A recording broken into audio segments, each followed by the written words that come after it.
Welcome to the Catholic Mom Fall Book Club. This is week 2, and we are joined by Colleen Prespich, your name didn't come on there. We're going to fix that when Oh, you're yeah. speaking. I will fix that. It was there when I hit enter. Anyway, this is Colleen Prespich, and she is an amazing author. I was just telling her, love, love, love, love, love, love this book.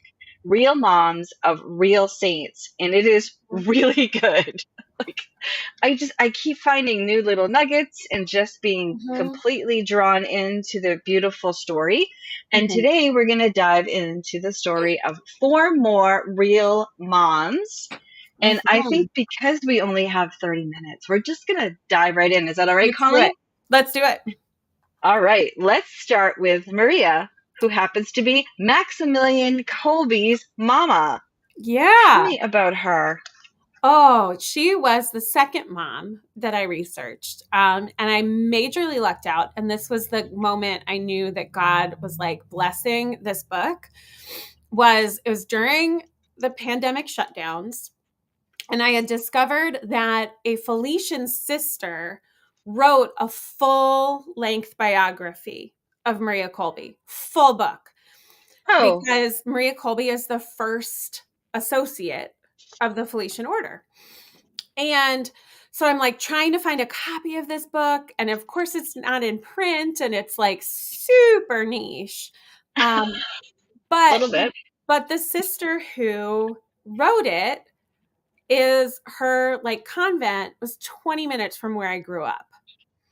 So I was like calling and being like, can I send somebody over to like photocopy stuff? Like because they have bankers boxes full of this sister's interviews because she went to Poland and she Wow. interviewed all these people. And so they were like, no, like it's the pandemic. We have elderly sisters. And then a couple months later, they wrote me back and said, hey, bad news. We're actually shipping all of our archives to the main archive. So if you want anything, you have to talk to them. And I was like, oh, okay. Like, where's the main archive? It is 30 minutes from my house. Shut up. Jesus That's brought amazing. all of these records to Michigan for me. Of course he did. I love him, like, right? So Maria Kolbe she's fascinating. She was everything. I mean, like, if you look at what her life, like young, beautiful, faithful, Catholic, married to somebody who like does the same thing. They get along great. Like, this is a woman who kind of looks like she has it all, but like she's also really broken. And she Mm. really struggled with control, and she really struggled probably with depression. And like she ended up pushing a lot of her family away for a really long time. So she was like a surprise to me because I was Mm. not expecting her to be who she was after like raising, St. Maximilian Kolbe, right? Right? So, Um, it was a couple things that struck me, like the fact that she was married at 21. I was married at 21. And I think of like what a hot mess I was at 21. right? I'm like still kind of a hot mess, but not as hot as I was back then. But the idea of like 21, you were Mhm, really a young person. And I know the times were different. That was very normal. Um, mhm, but to have that anxiety and to have that inadequacy, and one of the people she mhm, pushes away is her husband. yeah. But one of the points you make about that relationship with her husband was the idea that at the time the church really made it kind of seem like you only could be sanctified, you could only be a saint if you were in religious life. So Right. if you're, striving for perfection in every part of your life, of course you're going to try to find that path. So that was a very interesting comment, Colleen, Yeah, that you made. that was kind of fascinating to me too, is because like we today, have these really great, incredible role models of what it means to be married and saints. But if you look through like church history of canonizations, most people who were married and also a saint were a saint because of what they did after their spouse died, Mm. or because they like suffered through a really horrible spouse. So, yeah, back at that time and in that place, like it didn't work so well for her. Yes. I also really resonated with the false sense of control that many of us really feel. Like, Mhm. if I can control all of this, all will be well. And we Right? really kind of think we are controlling things, but Mhm. we're totes not. We're not. No, and she's kind of my cautionary tale for when I'm like, "No, no, it has to look this way because it's like my kids have to behave this way, or it'll be really great if our family looks like this." Or because she tried, and in a lot of ways she got what she pushed for, right? Her three boys ended up in seminary, like they did it. Like she pushed, she created this, but she also pushed them all away. And she died alone. Like Mm, without her family, she outlived them all. She had a really broken, hard relationship with her sons. mm. Um, like heartbreak. Yes. The comment you just made about how you have like this vision of what your family needs to look like just made me think of a really kind of powerful but yet painful experience I had when my kids were really little. We were asked for Holy Thursday to have our feet washed. Mm, Um, so I had just started coming back to the church and definitely didn't have a relationship with Jesus yet. I was just kind of checking off the attendance record just in case mhm, this God thing was real. I wanted to make sure St. Peter had a little St. Peter. This is my Boston showing. St. Peter had a little, perfect attendance mhm, record up there. And so I bought perfect matching outfits. I went and got a pedicure, and we sat up there, the perfect family, but really it was such a superficial mhm, experience. Fast forward about 5 years, and we're at a different church now. We're asked again. It was just me and my daughter, Faith. She wasn't part of our family the first time. And I didn't have time for the pedicure. The boys wouldn't even go to church at that point. We were just kind of rolling in disheveled, but I did have a really great relationship with mhm. Christ by then. And so I said yes, even though I find it's so Oh, I humbling, know. Yeah. but so difficult. So they put us at the end, my daughter and I, next to a little girl in a wheelchair, very severely handicapped from a birth injury, and her single dad.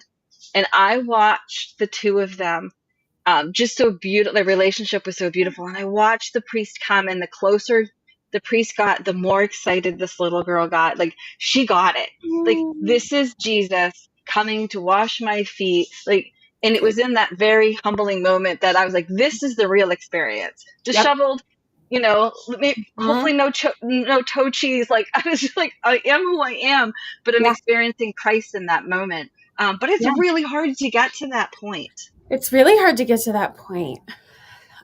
Yeah. And then, but the thing that gives me so much hope about Maria Colby is um, she is honored in the Felician order Oh, because of how well she mothered the young girls who came to them. Right. And so, like, even though she really, like, she made some mistakes with her own kids.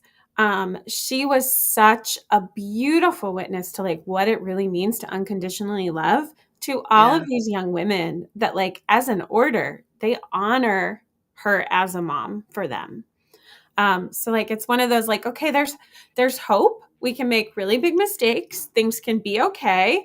Like our kids can still get to Yes. heaven, and then we can also have some like that redemption arc, right? Yes. The next mom, which we know more people are getting to know because I've met more of the cutest little Zellies in the last I 10 know. years. I know. I So know. it's Zellie Martin. So Mhm. this is Saint Therese of Lisieux's mom. Mhm. Very saintly woman, actually. Yes. So Mhm. tell us a little about Zellie and what drew you to include her in your book. Well, it's kind of hard to write a book about moms of saints and not include Zelly, which like frustrated me at the beginning. I definitely had a difficult picture of her in my head. Um, she just never resonated with me. But like you have to include her, right? Like Mom of Saints. Hello. But I wanted to do something different and to explore parts of her life that maybe we don't know as much about. And so a lot of people don't know that there's another Martin daughter whose cause for canonization is open, and it's Leonie. Mm. And Leonie, like, is often described as kind of like the ugly duckling of the Martin family. Like, even Zelly and Louis mention her as like not quite fitting. And so I wanted to explore Zelly's relationship with her and what did that do for both of them. Especially Mm. because, like, for Saint Therese, Zelly died when she was very young. So yeah, I look at Saint Zelly and her relationship with Leonie. A lot of people don't know that Leonie, who today would probably kind of have an autism diagnosis or some other sort of Mm. neurodiversity, Leonie had been abused, emotionally abused, and verbally abused by the family's maid, right under Louis and Zelly's eyes. Um, and it caused a lot of kind of the problems that they were seeing in their daughter, right? Were like trauma responses. And Zelly, like, as soon as she found out, she immediately took responsibility. She moved forward. She sought to, reconcile with her daughter. She sought to help her heal, and move them forward. And she did it without a lot of the mom guilt that she had struggled Mm. with for most of her life, because this Zelly was somebody who blamed herself a Yeah. lot for things that were not within her control. So that chapter kind of looks at the the evolution of, like, how do we get rid of mom guilt? How do we forgive ourselves? That mom guilt kind of like just jumped out at me when I was Mm-hmm. like, oh, I've never thought of a mom. And actually, I have to correct myself. I have been saying the wrong title for 2 weeks now. It's Real Mom of Real Saints. I'm sorry, I keep Real, saying it no, differently. it's I said moms. no. I think I've been saying a different word than of, but it's good. No, The more I say the book, the more people are going to be like, oh, I like that book. Real Moms of Real real Saints. saints. So, I really thought that Sally's story's kind of always been one of those that, because she died so young, like my Mm-hmm. worst fear, like, so I had a hard Yep. time reading Mhm. about her when my kids were little. So Colleen's saying she's the same. But even older, I realized, like, my kids still need me, even though they're young Mhm. adults. So it was really hard, but just seeing how beautifully she navigated that. She made Mhm. mistakes, of course. Like I'm Yep. sure you've read about, um, she was nursing Mm. Therese, so she sent Therese to a nurse mother, and Mhm. she felt like in the end that was a mistake because that Mhm. she broke that bond, and maybe that was Mhm. some of the problems with Therese's own Yeah. behavior issues. So like she really is a real mom. Yeah. Mhm. She's doing the best for her children. I think that's the greatest lesson Yeah. about real mothers, right? Like Mhm. we did the best we could with what we knew in that moment, and you Yeah. certainly you Yep. you can't live in regret. It's not going to get you anywhere. No, and it didn't get her anywhere. If you read Zelly's letters, and you can, the Martin family correspondence has all been compiled. You do notice a shift in her, like as God moves, as she gets older, as she kind of matures in her faith, the way that she responds to her own mistakes changes, which is such a beautiful evolution. She is definitely one of those women where I'm like, I wish you could have lived longer so we could have Yeah, seen where you got. right. Um, you were speaking about their correspondence, and it just kind of a writer's research kind of nerdy moment. I was like, Mhm. wait, we're getting away from this beautiful art of letter writing. Are somebody going to someday be trying to get all my text records Oh, so I know. I I can go know. through my emails and my texts? When they open up my saint cause, because we're all meant Yeah, to be saints. we So, are. Well, all uh, of all of St. Carlo's writings were on a yeah. computer. I never thought of that. Mm-hmm. Hmm. So Like maybe there'll they be, dug through his hard drive. yeah, It happens. okay. So maybe there'll be more to sift through and to find out what people just don't get me on one of those bad days. I Like, which know, is just about every day but Sundays. right? Read my Sunday writing. Okay.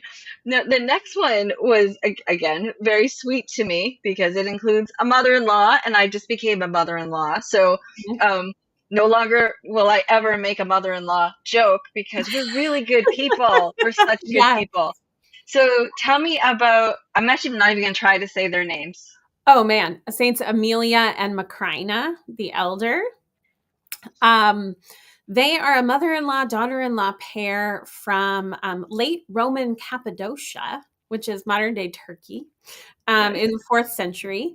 And between them, they have, I think it's 11, maybe 12 canonized children. I know. And the numbering is tricky because of how long ago it was and how many different sources. And so I was interested by them because, as saints who are from the early church, um, there's a lot of different legends. And there's a lot of different like hagiographies, which are biographies that really exaggerate and accentuate um, just the positive. Like they're not going to give you the nitty gritty. They're not going to give you maybe the things that weren't so good. Um, and when I started looking at them, there were two very different versions of the story of their lives, Interesting. which was really fascinating to me to Yeah. think about like, okay, well, which one is true is where I started. But of course, the answer isn't either. It's actually kind of neither and somewhere in the gray middle, right? Oh, wow. Which is so very much of life and of Yes. relationships with other women and with other mothers, right? Yes. So that was a fascinating it was a fascinating set of research, and also because a lot of people really like their hagiographies, and Oh, they I would would like like that. Yeah. to hold on to Yes, the please. legend, right? I mean, it's easier. It's so much easier. Yeah, I And didn't know so, that was a thing. That's what I'm going to put in my will. You can only write, right? how do you say that word? Hagiography? That's, Hagiography. yeah, that's all they're Yeah, going to allow. That's all right. I'm going to allow. And so a lot, there's a lot of people who are very uncomfortable with the Yeah. idea of kind of tearing down some Mm. of, the legends. Um, so yeah, it was a fun one to write though. I got to learn So, all about late Roman Cappadocia. so in the end, like, what was kind of your final synopsis of their relationship? What was the relationship like? Well, in the end, it's really hard to know a Mm. lot. Um, but the likelihood is that they didn't have a whole lot of overlap, just based on how Really? long people lived in that time period, and the way that life worked. The likelihood is that these were two women who knew each other and had a family bond that was really important, but neither was like that. The versions of the story are either, Macrina the elder sweeps in and she like helps Amelia and she raises all the children and, like is the hero. And then there's a version where Macrina essentially like batters and almost blackmails like Amelia and Basil into giving them a child. Oh, And wow. like it's like this whole thing where like Amelia is then like away from her eldest son, and but Macrina is still, raising him in the faith, and like none of those things happened. Saint Like soap operas. Who knew that oh, was a it thing? was. But like none of those things happened. And that's okay. Like, these were two really good, holy women. And the evidence that we Clearly. have is that both of them lived out their faith incredibly well. Mhm. And that both of them passed on their faith to their children. And we don't really need like either version, Yeah. right? Oh, beautiful. It's interesting. When I was getting toward the end of that chapter, I was thinking about my own mother-in-law, who we lost about a year ago, and just like the struggle that, because I was 21, and she met Mhm. me when I was 16, sitting on her son's bedroom smoking a cigarette with a beer in my hand. I don't know why she didn't like me. I've come a long way, as they say, come a long way, baby, from that person. Um, Mhm. and a week ago, had a mass for her year anniversary, and I was in mass, and I was thinking about just the relationship and how difficult it had been over the years. But at the end of her life, I think this is such a grace that God gives us, to gives us opportunity to mend those relationships.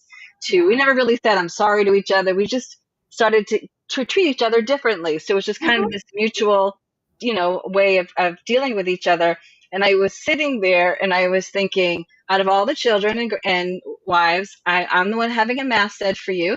Mhm. Just saying this to my mother-in-law. And your two sons who don't go to mass are both here with me. And your other son's a deacon, thanks to my little nudging and pushing, Mhm. um, for him to receive the call, Yeah. answer the call, not Uh-huh. for him to anyway. And I was thinking, well, if she didn't like me when she died, I think she likes me now. Yeah. See? And it's one of the toughest relationships, Oh right? my God. It's so complicated and it's so tricky to maneuver. Um, and it takes a lot of grace and it takes a lot of understanding and a lot of willingness to kind of move past maybe those first impressions that maybe weren't good on either side, or Right, maybe like were too perfect or too good. And, like to be able to actually see a mother in law as a person, right. right? Like, ooh, And I challenging. think it is, and it's given me the grace to proceed with caution in my new role, right? Mhm. Not putting myself where I don't belong unless I'm Yep. asked, but still with caution. Yes. Right. Um, and so I think that's one of the beautiful things of the saints, is they teach us so many different lessons, We and do. they can be our guides and our help from above. Hmm. So we have one more saint and just a little bit of time left. So I would love to talk about Saint Columba. Is that how you say that? St. Columba. Yeah, she is awesome.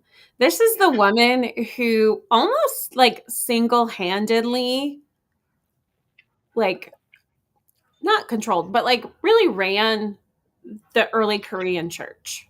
That's Okay. crazy. And she's a woman so Columba is a divorced single mom, um, who fit within Korean society kind of between castes.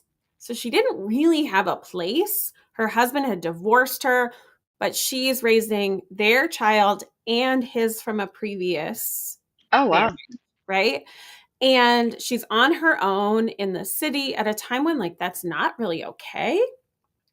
Um, but she's the one whose job it is to protect the only priest in the country, only priest in all of Korea, survived and was able to give the sacraments because of what this woman did.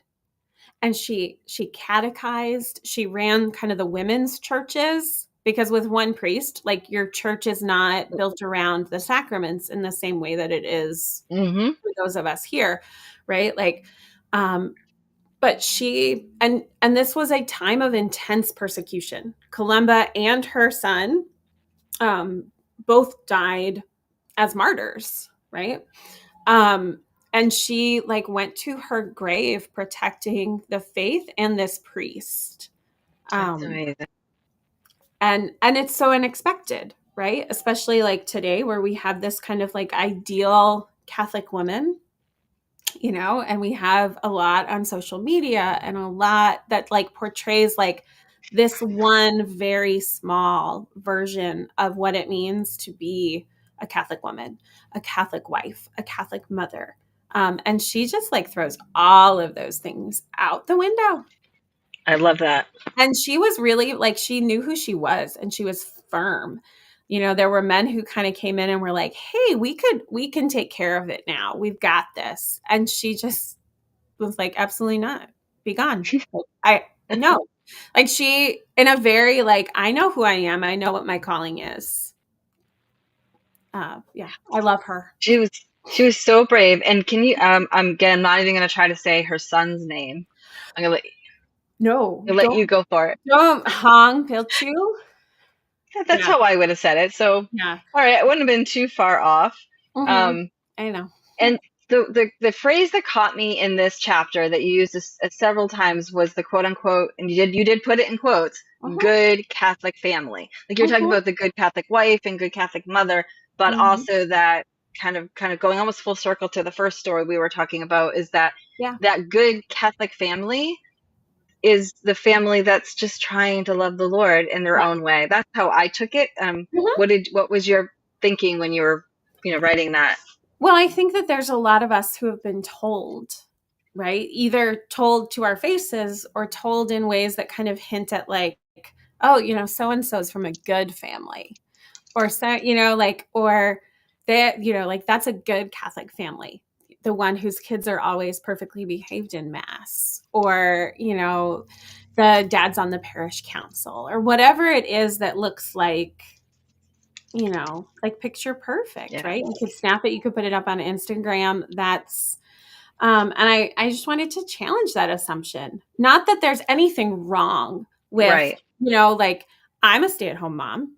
I'm a, you know, like not that there's anything wrong with staying at home, baking bread, wearing dresses, having, you know, like kids who behave in mass. Like I am jealous, right? But like I have my kids have ADHD. It's bonkers at Yeah, church for them.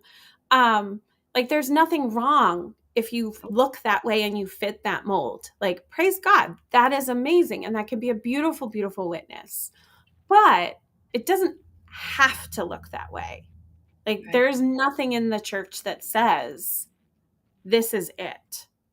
right. You know, we kind of we let the culture, we let social media, we let stereotypes like narrow us in.